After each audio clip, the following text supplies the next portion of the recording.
banyarwandakazi inshuti za MDR, ndagira ngo mfate aka kanya twibukiranye ku mateka y'ishyaka Mouvement Démocratique Républicain entre parenthèses MDR. Ishyaka MDR rikomoka kuri MDR Parmehutu, nayo ikomoka ku ishyaka Parmehutu. Ishyaka Parmehutu naryo rikaba rikomoka ku ishyirahamwe Mouvement Social Muhutu entre parenthèses MSM. Muti rero byatangiye bite, ryari, byagenze bite?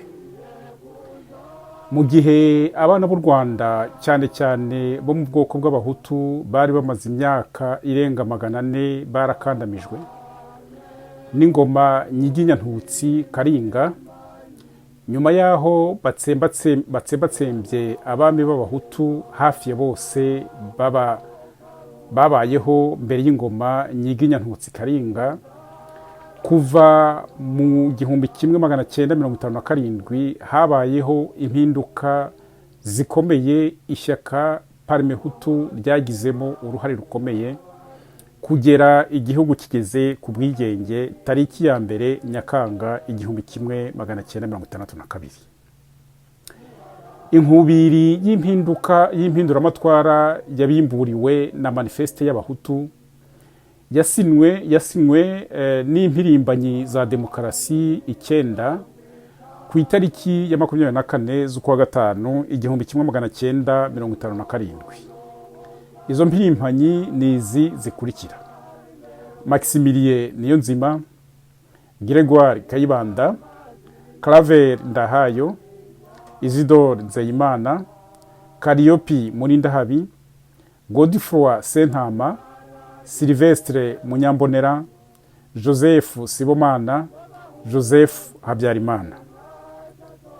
Iyo manifeste nta kindi yavugaga usibye kugaragaza akarengane k'abahutu no gusaba ko abana bose b'u Rwanda bareshya imbere y'ubutegetsi kandi basangira ibyiza by'igihugu nta uryamiye undi.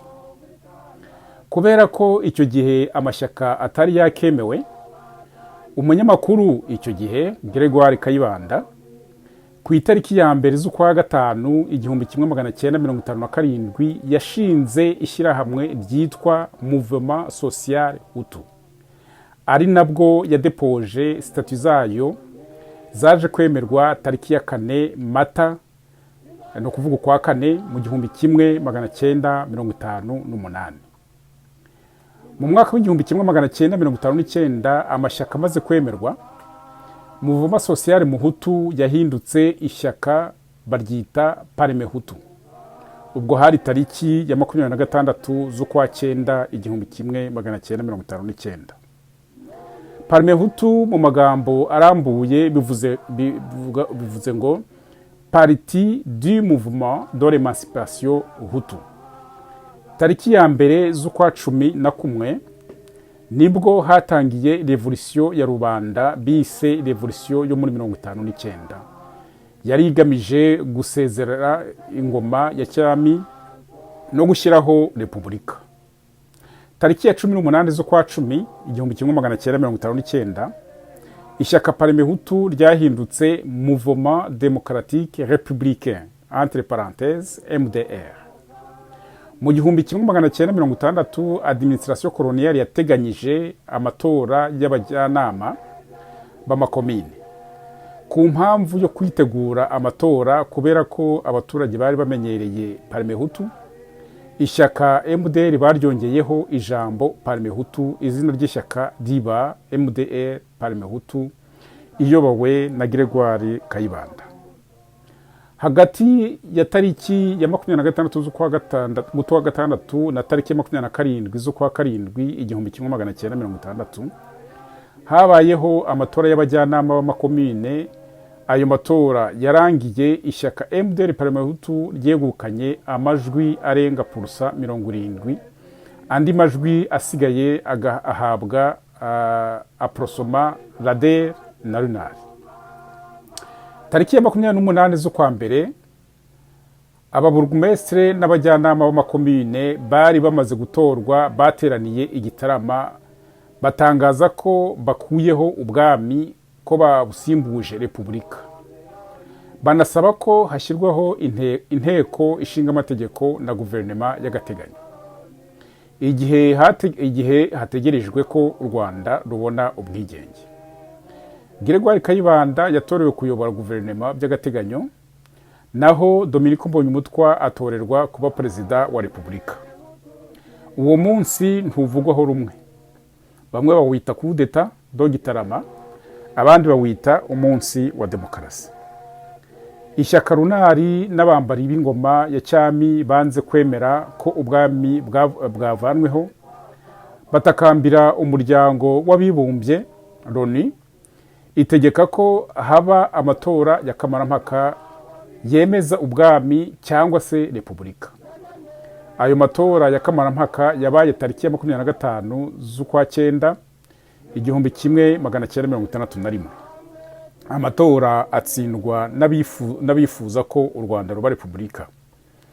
Kuva icyo gihe umunsi wa 25 z'ukwa 9 wahise uhinduka umunsi mukuru wa kamarampaka mu gihugu cyose.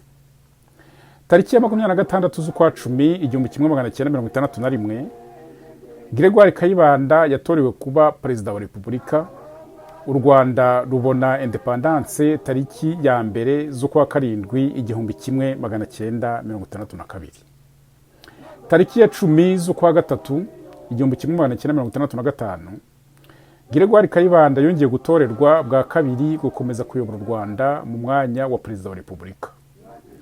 Mu mwaka w'1968 hatangiye kuza umwiryane n'umwuka mubi muri MDR, ubwo abarwanashyaka bamwe na bamwe birukanwaga mu nteko ishinga amategeko, abo baje kwita ingwizamurongo. Tariki ya 29 z'ukwa 9 1969, Grégoire Kayibanda yongeye gutorerwa umwanya wa perezida wa repubulika ku nshuro ya gatatu. Tariki ya 18 z'ukwa 5 1973, itegeko nshinga ryaravuguruwe ryemerera umukuru w'igihugu gutorwa ubuziraherezo. Tariki ya 5 z'ukwa 7 Nyakanga habayeho coup d'etat militaire iyobowe na General Major Habyarimana Juvenal. Mu 1973 ishyaka MDR ryarahagaritswe. Abarwanashyaka baryo bakomeye cyane cyane abanyapolitiki bakomokaga muri prefecture ya Gitarama barafungwa, bakorerwa yicwa rubozo, ku buryo bose abarenga 50 baguye mu munyururu, abenshi bicishijwe n'inzara. Perezida Grégoire Kayibanda yaje gukatirwa urwo gupfa. Igihano cyo gupfa kiza kuvamo gufungirwa iwe mu rugo, aho yaguye arwaye tariki ya 15 z'ukwa 12 1976. Ishyaka MDR ryongeye kuzuka tariki ya mbere z'ukwa 11 1991. Ubutegetsi bwa repubulika ya kabiri bwemeye ko hashobora kujyaho amashyaka menshi. Mu 1993, mu gihe cy'intambara y'Inkotanyi, MDR yacitsemwo ibice bibiri, igice bitaga MDR Power kiyobowe na Karamira Frodoir, n'igice cya MDR Amajyogi kiyobowe na Twagiramungu Faustin. Igice cya Karamira cyarwanyaga ku mugaragaro Inkotanyi kinamagana intambara yayo, naho igice cya Twagiramungu Faustin cyagaragaraga nk'icyoroheye FPR ku buryo bamwe bagishinjaga ubufatanye na FPR-Inkotanyi. FPR-Inkotanyi imaze gufata ubutegetsi kuva mu 1994, ishyaka MDR ryahuye n'itotezwa ndengakamere, ari nako ishyaka FPR rikora uko rishoboye kose ruyitirira ibyaha by'amacakubiri n'ingengabitekerezo ya jenoside. Hagati y'ukwezi kwa 5 n'ukwa 8 2001, ishyaka MDR ryaje guhagarikwa n'ubutegetsi bwa FPR-Inkotanyi. Hagati aho mu kwezi kwa 6 2001, Minisitiri w'ubutegetsi bw'igihugu yakoze ibintu binyuranije n'amategeko, ashyiraho umukuru w'ishyaka MDR nta bubasha abifitiye. yashyizeho uwitwa Jean Damascene Ntiruhungwa, mu gihe umukuru w'ishyaka wari watowe n'ishyaka ubwaryo yari Charles Kabanda. Kuri 24 z'ukwa cumi na kabiri 2022 ubutegetsi bwa FPR-Inkotanyi bwashyizeho komisiyo parlementaire yo gukontorora ishyaka MDR. Iyo komisiyo yari igizwe n'abadepite 7 aribo Mukamana Abbas, Mitari Protais, Somayire Antoine, Mujawamariya Antoinette, Rutijanwa Medard, Rudahusha Jean Bosco na Rangira Adrien. Ntibyatinze rero tariki ya 14 z'ukwa kane 2023 iyo komisiyo yasohoye raporo yayo irega MDR ingengabitekerezo ya Parmehutu, yirukanye ubwami mu Rwanda, igashyiraho demukarasi na repubulika. Ibyo bakabyita intandaro y'amakuba yose yagwiriye u Rwanda. Hagati y'ibihumbi 2003 n'ibihumbi 2005 ishyaka rya FPR-Inkotanyi ryakoze ibishoboka byose ryangisha rubanda ishyaka MDR, rikomeza kuyihimbira ibyaha by'ingengabitekerezo ya jenoside, ari nako ritoteza abayobozi n'abarwanashyaka baryo. Ibyo FPR-Inkotanyi yifuzaga baje kubigeraho nta nkomyi, ni ukuvuga iseswa rya MDR ryaje rishimangirwa n'iteka rya minisitiri ryo kuri tariki ya 22 z'ukwezi kwa kabiri 2005, ryashyizweho umukono na Eda Mukabagwiza na Protais Musoni. Icyo tubwira abakunzi ba demukarasi na repubulika ni iki: MDR iricwa ntipfe, MDR irahambwa ikazuka. MDR ni ishyaka rya rubanda, ni ishyaka ryahoze ari rya rubanda, ni ishyaka rikiri rya rubanda, kandi ni ishyaka rizakomeza kuba irya rubanda. Ni umurage twasigiwe n'impirimbanyi za demukarasi, abakurambere bacu, intwari zacu. Dufite inshingano zo gukomeza zirikana no kongera kuribyutsa igihe, cyane cyane muri ibi bihe, kugira ngo ryongere rihangane n'ingoma nshya karinga yiyoberanije iyobowe na FPR-Inkotanyi. Imana ibarinde, mugire demukarasi muri repubulika, mugire amahoro.